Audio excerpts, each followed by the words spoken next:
Sex. You were born with the impulse to ensure the continuation of your perspective, to ensure the continuation of you. Reproduction and the successive generation is the continuation of your perspective. When the continuation of you gives rise to new desires, it causes the expansion of this universe. That is why each new generation builds upon the last. Sex is the impulse to ensure the continuation of expansion within this universe. This is why it summons life force forward and often results in pregnancy. It is one of the very first creative expressions within this universe.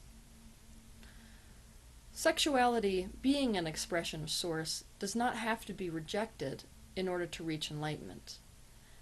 In fact, it can be a tool which you use to realize enlightenment. It isn't a limit to spiritual growth, which is a belief within many religions today. It's just easier for most when you're on a spiritual quest to rid sex from your life than to sort through all of the confusion about it.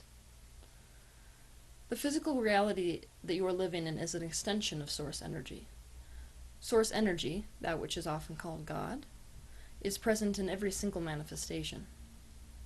And so sex, like anything else, can be an intensely spiritual experience. The body is an extension of spirit, and so the physical body process of sex can be a doorway to the experience of ecstasy. Ecstasy, by definition, means to become exalted, in other words, to become one with the divine. Like anything, if the urge towards sexuality comes from a negative emotional state, it will yield negative results.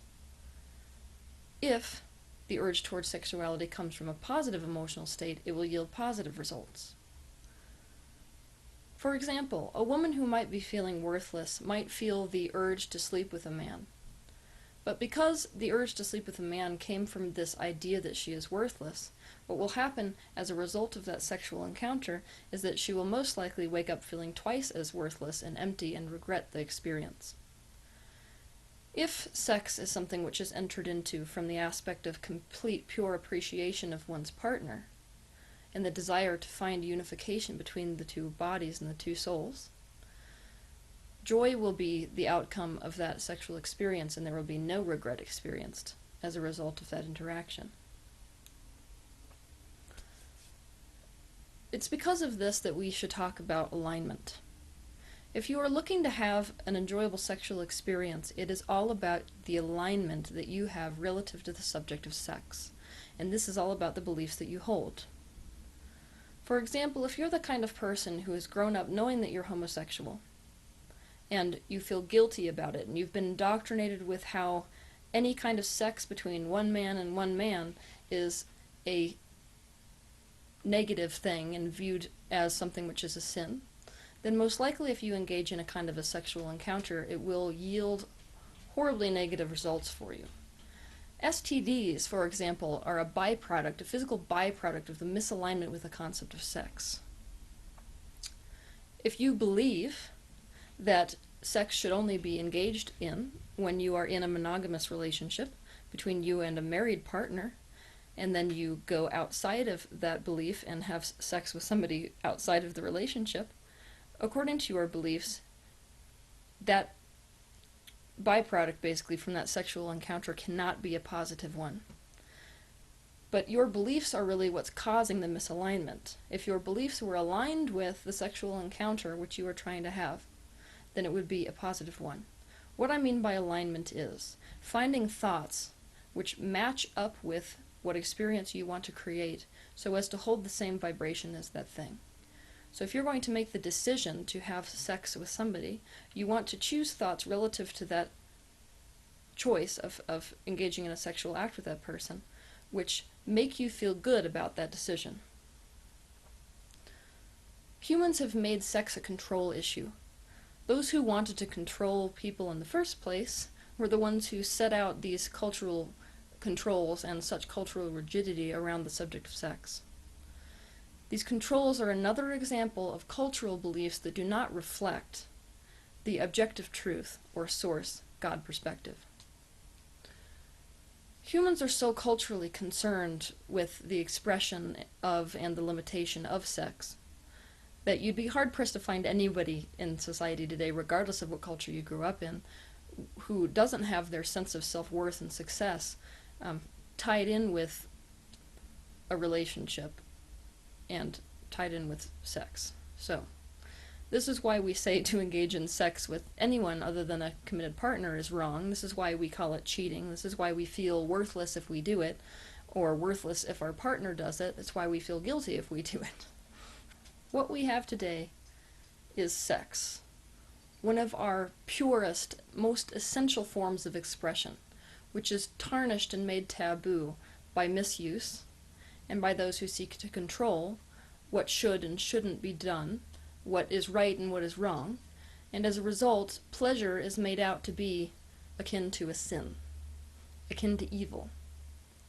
And now, nearly every physical human has been suckled on these ideas and beliefs which are out of alignment with source perspective and out of alignment with the way sex can be, and now our entire society is out of alignment with regards to sex.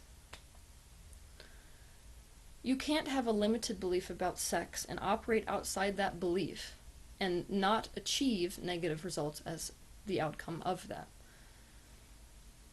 To source, however, sex is not something which needs to be restricted to one person.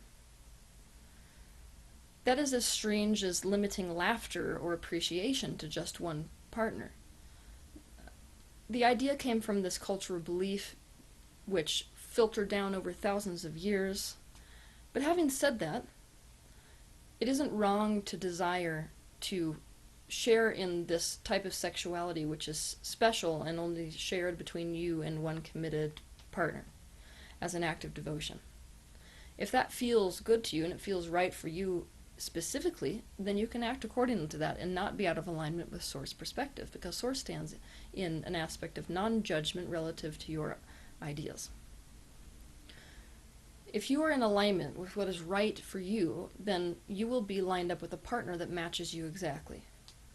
What I mean is, if you are able to sort through all of the baggage which you came into relative to the subject of sex, and find within that what is truly authentic to you and your idea of sexual expression, and you are in alignment with you, then you will only be a match to the partner that matches that exact same vibration relative to sex. However, if you're the kind of person who, like most of us, has a mixed bag with regards to vibrations relative to the subject of sex, you will most likely be aligned with a partner who reflects our own insecurities, who reflects our own feeling of being inhibited, and things like this. Shift your beliefs to reflect whatever is right and desired by you. Take the time to recognize what beliefs about sex are cultured within you and which are authentic to you. And live up to the ones that are authentic, the ones which you choose. It is not possible to not invest emotions in sex. It is only possible to change the thoughts that we're thinking relative to sex, and thus, inevitably, your emotions, as a byproduct of your thoughts, will shift to line up with those new thoughts.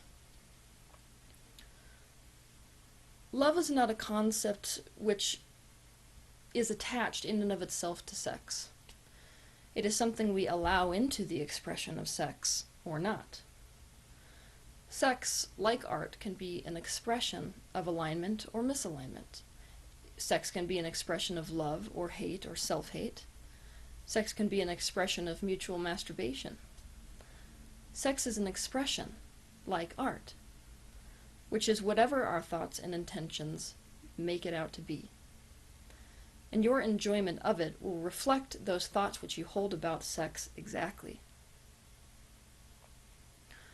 Sex is an organic and natural part of your life experience.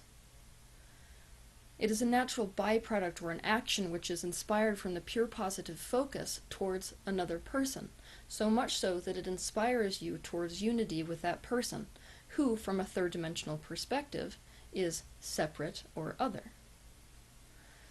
That inspiration towards unity is as natural to life as laughing. Sex can expand consciousness and weave together the polarities of you versus me, of male versus female. Orgasm can be akin to the moment of separation during an out-of-body experience. It is a state of total allowing, so that in the absence of resistance, and in that total openness in the present moment, the floodgates are opened, and the source energy and divine and the stream of energy that is your higher self rushes through your physical body as you hold the exact same vibration that it holds. You exist for a period in perfect resonance with that which is spirit about you. Talk about a spiritual experience. For anyone who's interested in learning how to come into the spirituality of sex, I would highly suggest studying Tantra. Tantra is an art form which is over 6,000 years old, which uses sex as a means to manifest, to expand, and to mold or weave consciousness itself. Sexual expression is the primal creative energy in this universe, which is why all things which we call life are a byproduct of sex. In its truest form, its expression is sacred. Its suppression is not. When you are in alignment with sex, it can be a union of flesh and spirit. And with sex, you have an opportunity to taste of who and what you really are. So now, I can really say it. Go have fun with it. Experimenting with it and purifying your ideas about it is a great way of setting yourself free.